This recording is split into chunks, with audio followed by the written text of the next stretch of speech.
Good afternoon, Yeladim. It is great to see you all again and welcome back for more children's Torah stories. Where we left off last time, the Jewish people, thank you. The Jewish people had been traveling through the desert and sometimes they didn't have water and Hashem gave them water. There were 3 different ways that Hashem gave them water. What we learned about so far. The first time, they gave them the bitter water. Hashem made it sweet. Fantastic. The first time they arrived at Marah, and Hashem made the bitter water sweet.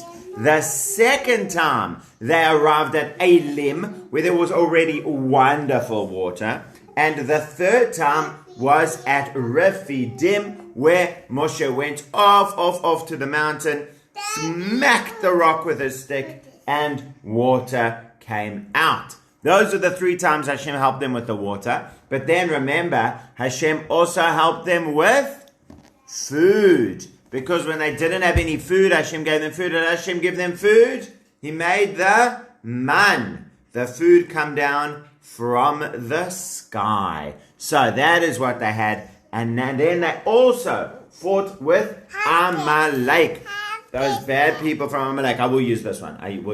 They also fought with the bad people from Amalek. But remember how Moshe, there we go, that guy's going to go in my pocket. Remember how Moshe would hold up his arms and then the Jewish people would be winning and put down his arms and then the Jewish people would not be winning. And now finally they arrived at Har Sinai, at Mount Sinai, where Hashem called to Moshe, come up the mountain. And so Moshe made his way up the mountain. And at the top of the mountain, there was a cloud. What was the cloud there for? The cloud was there for Hashem to talk to Moshe. It was like a microphone for Hashem to talk to Moshe. I can see that Ayelet can't hear me so well. Other Yeladim, can you hear me? Thumbs up or thumbs down? Thumbs up if you can hear me. Okay, so it seems that everyone else is good. Ayelet, I would just say to see if you can turn up the volume from your side.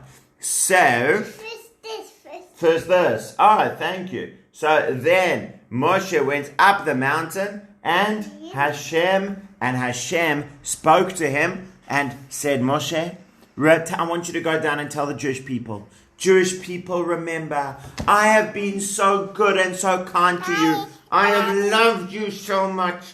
I carried you on the wings of vultures. And I have brought you. I'm not sure what that is yet. And I have brought you to me. And now, Jewish people, I have a special gift for you if you want. It is called the Torah. Moshe, please go and ask the Jewish people if they want the Torah. And Moshe went down and he said, Jewish people, do you want Hashem's Torah? And they said, what did they say? Yeladim, tell me yes or no. Yes, definitely. They said, everything Hashem said, we will do.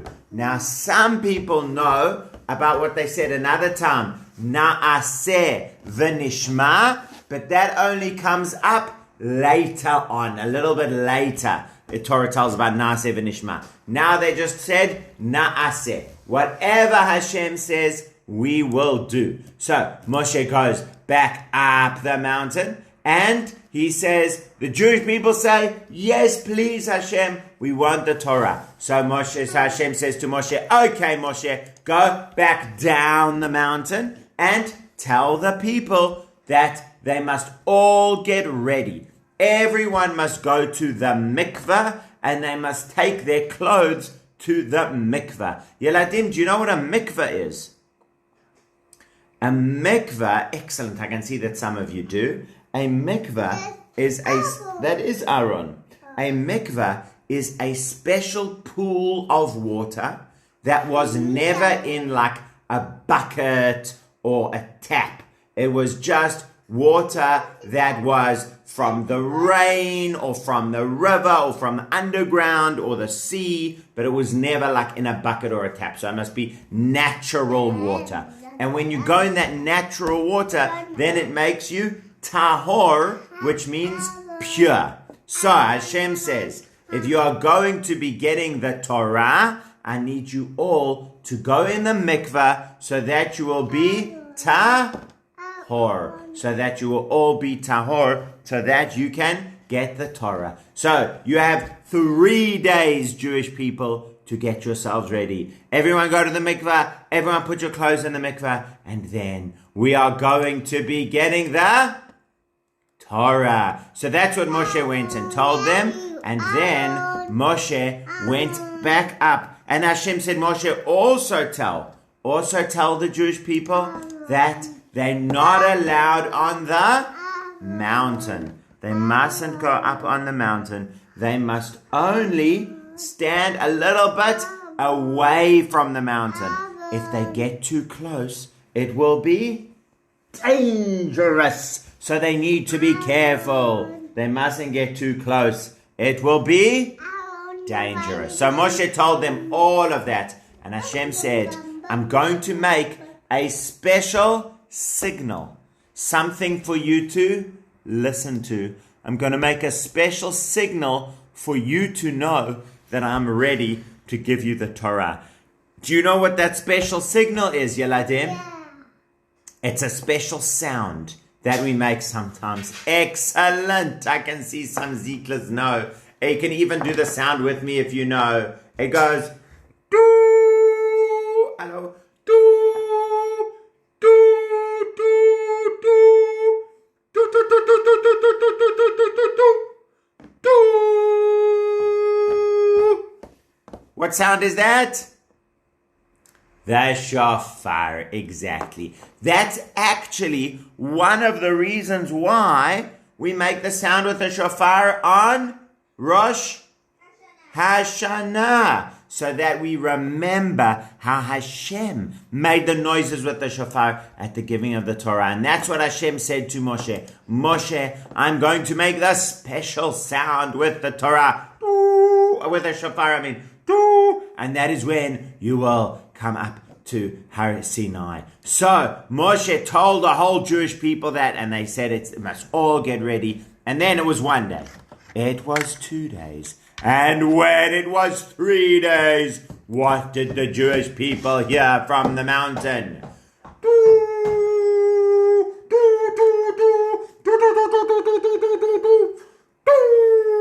And Hashem made the shofar noise. And Moshe went up the mountain. He was all ready to get the Torah. And Hashem said, Moshe, go and tell the Jewish people, be careful. Don't come up the mountain. It is dangerous. Moshe says, Hashem, I already told them.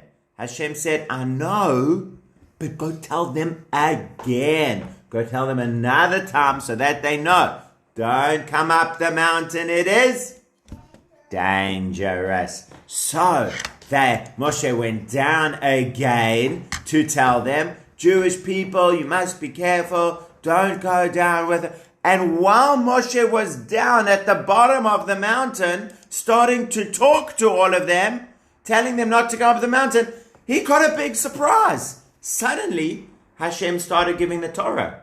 Can you believe it? Moshe went up the mountain the first time. Hashem said, go down, tell the Jewish people, ask the Jewish people if they want to get the Torah. Moshe asked them, then he went back up again. And Hashem said, go down, and they said, yes, they do want the Torah. So Hashem said, great, go down, tell them to get ready, and remember that we're going to have the shofar to tell them in 3 days' time there must be tahor. So Moshe told them, and then he went up again when he heard the shofar, and Hashem said, go down and remind them not to go up the mountain. So Moshe went down and reminded them, and then Hashem started giving the Torah. And Moshe was actually stuck at the bottom of the mountain. Did you know that?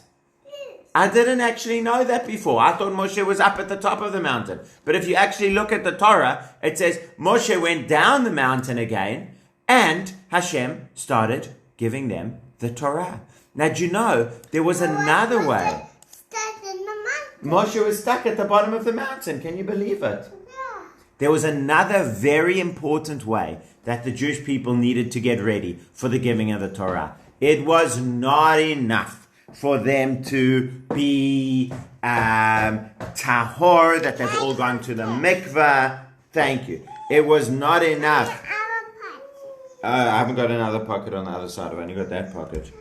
It was not enough for them to be tahor. It was not enough for them to say, yes, Hashem, we're ready for the Torah. They also needed all to be kind and good to each other.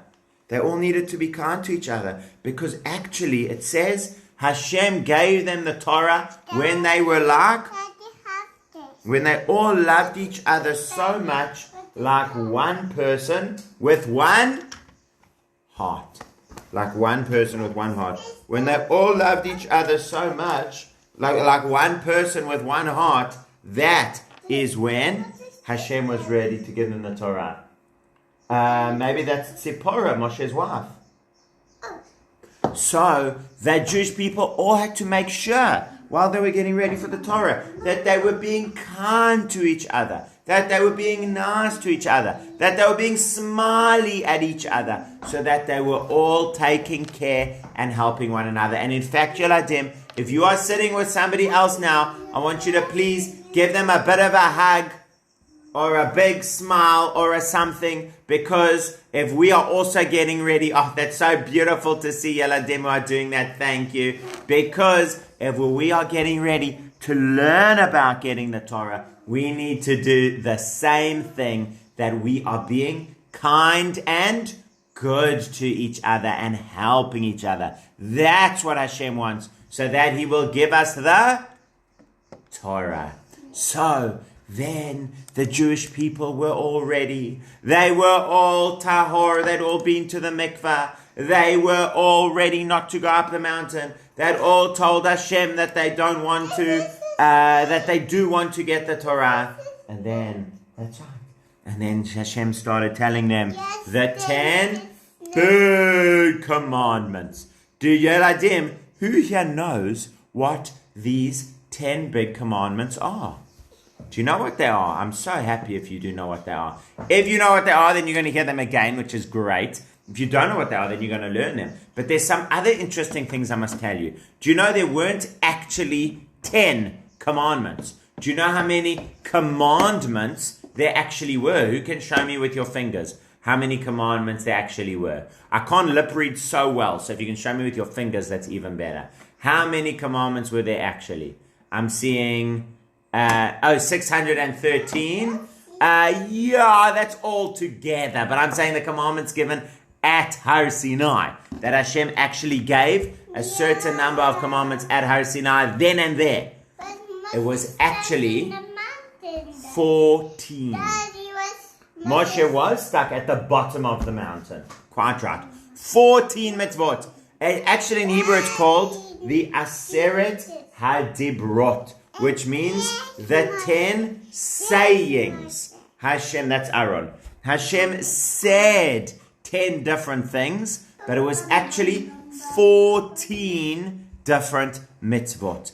I'll tell you why, because for example, when it comes to the one about idols, which we'll speak about in a little while, Hashem doesn't just say, don't pray to idols. Hashem says, don't have idols, don't make idols, don't pray to idols. So that's actually 3 different mitzvot, even though it's all about the one, which is all about no idols. Well, I'm going to call them the 10 commandments, but we all know, Yeladim, that they are not really 10. They are really 14. Well, no, I'm good for now. Thank you, Turiya. Well, what happened next was... No, I'm good. I actually don't need puppets for the next bit. Thanks. So Hashem started giving them these mitzvot. And the first one is maybe the most important of them all. Hashem said, I am Hashem your God who took you out of Egypt from being slaves. That's the first mitzvah. Believe in Hashem. Yeladim, put up your hands if you believe in Hashem. I'm putting both my hands up. that is so important to know that Hashem is there for us and takes care of us and helps us. And Hashem didn't just say, I am Hashem who made the whole world. Excellent, Yeladim. I'm so proud of you to see all those hands up. Hashem doesn't just say, I am Hashem who made the whole world. Because Hashem made the world for everyone. And we don't really know from Hashem making the world, does that mean that Hashem loves us or not? The answer is yes, but we don't always know that. Hashem says, I am the one who took you out of Egypt, who stopped you from being slaves. That's how you know that Hashem cares about us, that Hashem wants things to be good for us. Hashem doesn't want us to be sad and to be slaves. Hashem wants us to be free and to be happy. And again, a great big smile on your dial. Who's got a beautiful smile on your dial? Oh, so makes me so happy to see that beautiful smile on your dial. So that is what Hashem wants. Hashem says, Jewish people, I took you out of Egypt. I stopped you from being slaves so that you could be so happy and do good things.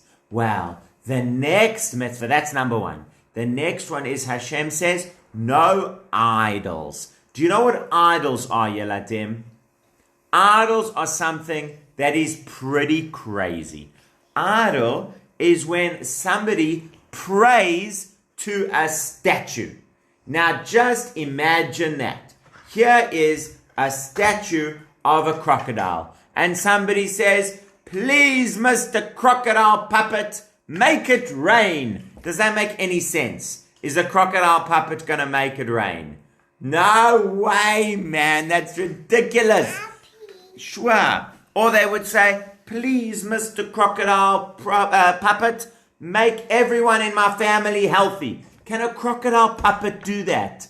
No. That's ridiculous. That's such a silly idea to do. But that is what a lot of people used to do. They would pray to idols and all kinds of crazy things and crocodiles and the sun and the moon. Please, Mr. Sun, will you give me lots of money? Is the sun going to give you lots of money?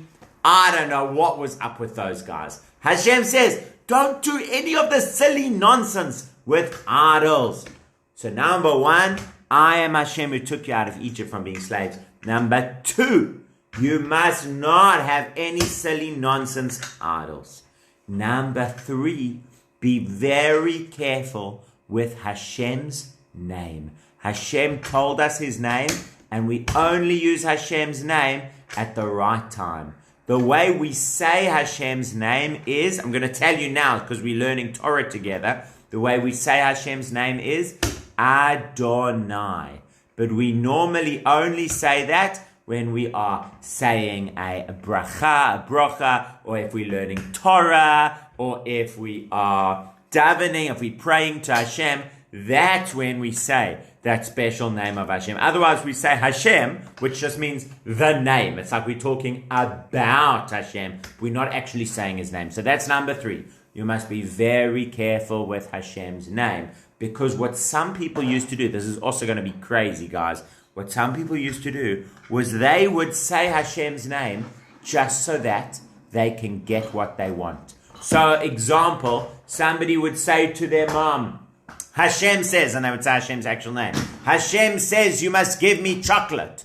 And the mom would say, oh, Hashem said it, you used Hashem's name. And the mom would run and get them chocolate. So they'd say, I'm going to use Hashem's name all the time. Or they'll say, I promise by Hashem that I will give you money tomorrow. Please give me all the sweets today. And somebody gives them all the sweets because they said, well, they promised by Hashem. And then they wouldn't give it to them. That is the bad thing. When people use Hashem's name for themselves. Oy, oy, oy. Hashem isn't there so that we can use Hashem for us. We must learn how to do the right thing for Hashem. So those were the first three mitzvot, the first three of the 10 commandments that Hashem gave them. Number one, I'm Hashem who took you out of Egypt. Number two, don't have any idols. And number 3, be very careful with Hashem's name. How many more do we still have to go, Yeladim? We still have another 7 more commandments. They're all very exciting. I can't wait to tell you, but we're going to have to wait until tomorrow. That's all our time for today. Thank you for joining me. Bye.